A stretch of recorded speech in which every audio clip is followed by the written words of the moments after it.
Dios. Después de esto, Manasés construyó una alta muralla exterior en la ciudad de David, la cual iba desde el oeste de Gijón, en el valle, hasta la puerta del pescado, y rodeaba Ofel. Además, colocó jefes militares en todas las ciudades fortificadas de Judá, y sacó del templo del Señor los dioses extranjeros y el ídolo, arrojando fuera de la ciudad todos los altares que había construido en el monte del templo del Señor y en Jerusalén.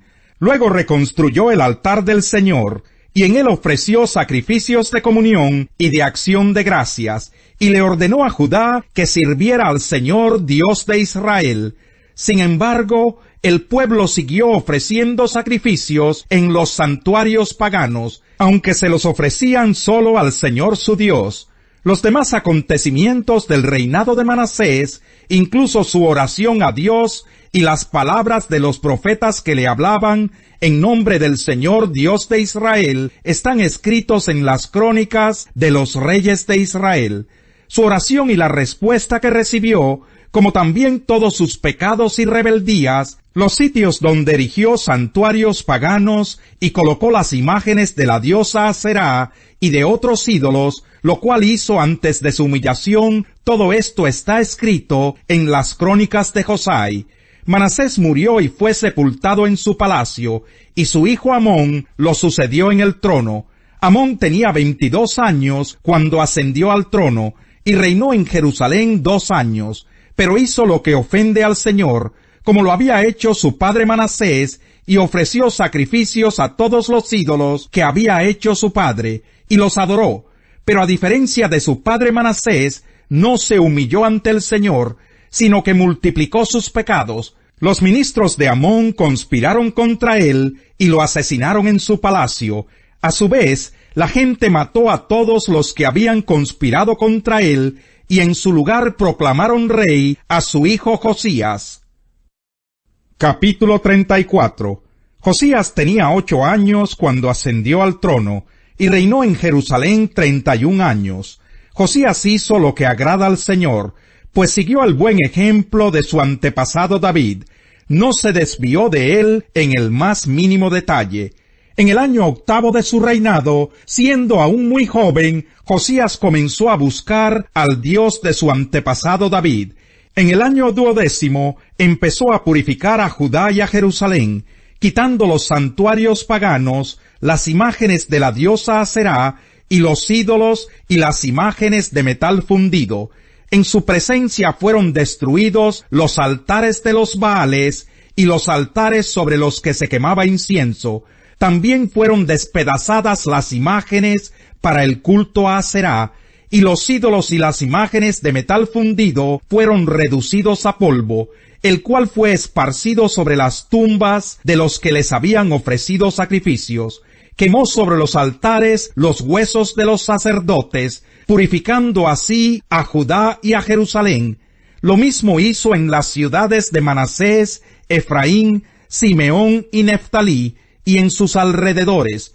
En toda la región de Israel destruyó los altares, redujo a polvo los ídolos y las imágenes de la diosa Aserá, y derribó los altares para quemar incienso. Luego regresó a Jerusalén. En el año 18 de su reinado, después de haber purificado el país y el templo, Josías envió a Safán, hijo de Asalías, y a Maseías, gobernador de la ciudad, junto con el secretario Joa, hijo de Joacás, a que repararan el templo del Señor su Dios. Estos se presentaron ante el sumo sacerdote Hilquías, y le entregaron el dinero que había sido recaudado en el templo del Señor, y que los levitas porteros habían recibido de los habitantes de Manasés y Efraín, y de todo el resto de Israel, Judá y Benjamín, y de los habitantes de Jerusalén. Luego entregaron el dinero a los que supervisaban la restauración del templo, y estos se lo dieron a los trabajadores que estaban reparando y restaurando el templo del Señor. También les dieron dinero a los carpinteros y albañiles, a fin de que compraran piedras de cantera y madera para las vigas de los edificios que los reyes de Judá habían dejado deteriorar. Estos hombres realizaban su trabajo con honradez. Los que estaban al frente de ellos eran los levitas Yahat y Abdías, descendientes de Merari, y Zacarías y Mesulán, descendientes de Coat.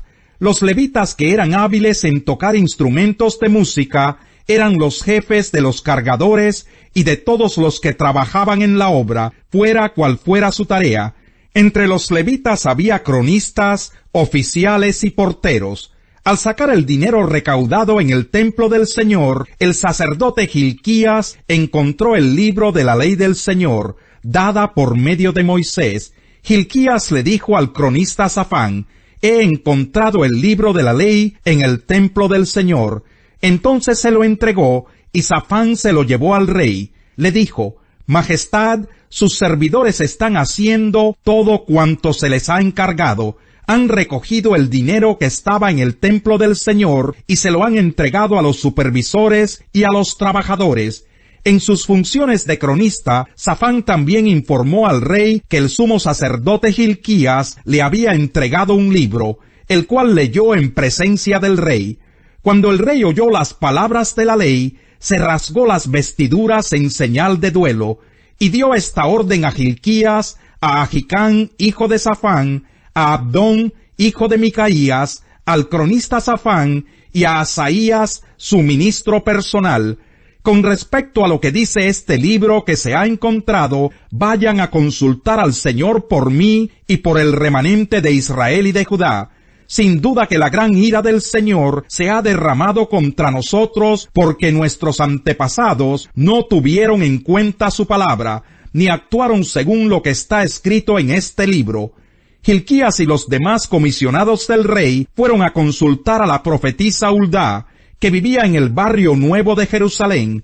Huldá era la esposa de Salum, el encargado del vestuario, quien era hijo de Tikvá y nieto de Jarjás. Huldá les contestó: «Así dice el Señor, Dios de Israel, díganle al que los ha enviado, que yo, el Señor, les advierto, voy a enviar una desgracia sobre este lugar y sus habitantes, y haré que se cumplan todas las maldiciones que están escritas en el libro que se ha leído ante el rey de Judá.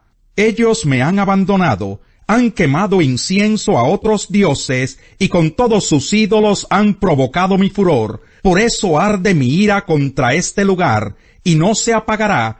Pero al rey de Judá, que los envió para consultarme, díganle que yo, el Señor Dios de Israel, digo en cuanto a las palabras que él ha oído.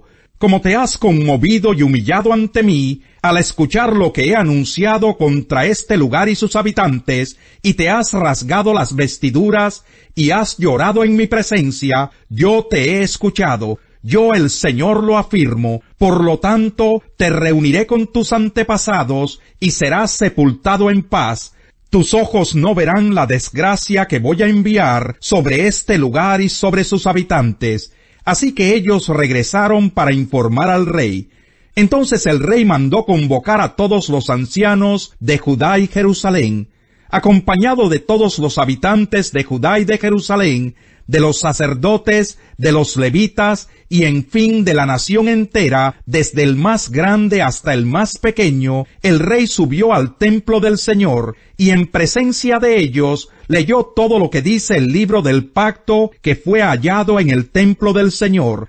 Después se puso de pie junto a la columna del rey, y ante el Señor renovó el pacto. Se comprometió a seguir al Señor y a poner en práctica de todo corazón y con toda el alma sus mandamientos, preceptos y decretos, cumpliendo así las palabras del pacto escritas en este libro. Después hizo que todos los que se encontraban en Jerusalén y en Benjamín confirmaran el pacto, y así los habitantes de Jerusalén actuaron según el pacto del Dios de sus antepasados. Josías suprimió todas las costumbres detestables que había en todo el territorio de los israelitas, e hizo que todos los que se hallaban en Israel adoraran al Señor su Dios. Mientras Josías vivió, no abandonaron al Señor Dios de sus antepasados. Saluden a Apeles, que ha dado tantas pruebas de su fe en Cristo. Saluden a los de la familia de Aristóbulo. Saluden a Herodión, mi pariente. Saluden a los de la familia de Narciso, fieles en el Señor. Saluden a Trifena y a Trifosa, las cuales se esfuerzan trabajando por el Señor. Saluden a mi querida hermana Pérsida, que ha trabajado muchísimo en el Señor. Saluden a Rufo, distinguido creyente, y a su madre, que ha sido también como una madre para mí. Saluden a Asíncrito, a Flegonte, a Hermes, a Patrobas, a Hermas y a los hermanos que están con ellos. Saluden a Filólogo, a Julia, a Nereo y a su hermana, a Olimpas y a todos los hermanos que están con ellos. Salúdense unos a otros con un beso santo. Todas las iglesias de Cristo les mandan saludos. Les ruego, hermanos, que se cuiden de los que causan divisiones y dificultades y van en contra de lo que a ustedes se les ha enseñado. Apártense de ellos. Tales individuos no sirven a Cristo nuestro Señor, sino a sus propios deseos. Con palabras suaves y lisonjeras engañan a los ingenuos. Es cierto que ustedes viven en obediencia, lo que es bien conocido de todos y me alegra mucho, pero quiero que sean sagaces para el bien e inocentes para el mal. Muy pronto el Dios de paz aplastará a Satanás bajo los pies de ustedes. Que la gracia de nuestro Señor Jesús sea con ustedes. Saludos de parte de Timoteo, mi compañero de trabajo, como también de Lucio, Jasón y Sosípater, mis parientes. Yo, Tercio, que escribo esta carta, los saludo en el Señor. Saludos de parte de Gayo, de cuya hospitalidad disfrutamos yo y toda la iglesia de este lugar. También les mandan saludos Erasto, que es el tesorero de la ciudad, y nuestro hermano Cuarto. El Dios eterno ocultó su misterio durante largos siglos, pero ahora lo ha revelado por medio de los escritos proféticos, según su propio mandato, para que todas las naciones obedezcan a la fe. Al que puede fortalecerlos a ustedes conforme a mi evangelio y a la predicación acerca de Jesucristo, al único sabio Dios, sea la gloria para siempre por medio de Jesucristo. Amén. Salmo 26. Hazme justicia, Señor, pues he llevado una vida intachable. En el Señor confío sin titubear. Examíname, Señor, ponme a prueba, purifica mis entrañas y mi corazón. Tu gran amor lo tengo presente, y siempre ando en tu verdad. Yo no convivo con los mentirosos, ni me junto con los hipócritas. Aborrezco la compañía de los malvados, no cultivo la amistad de los perversos. Con manos limpias e inocentes caminos, Señor, en torno a tu altar, proclamando en voz alta tu alabanza y contando todas tus maravillas. Señor, yo amo la casa donde vives, el lugar donde reside tu gloria. En la muerte no me incluyas entre pecadores y asesinos, entre gente que tiene las manos llenas de artimañas y sobornos. Yo, en cambio, llevo una vida intachable. Líbrame y compadécete de mí. Tengo los pies en terreno firme, y en la gran asamblea bendeciré al Señor. El chismoso traiciona la confianza. No te juntes con la gente que habla de más.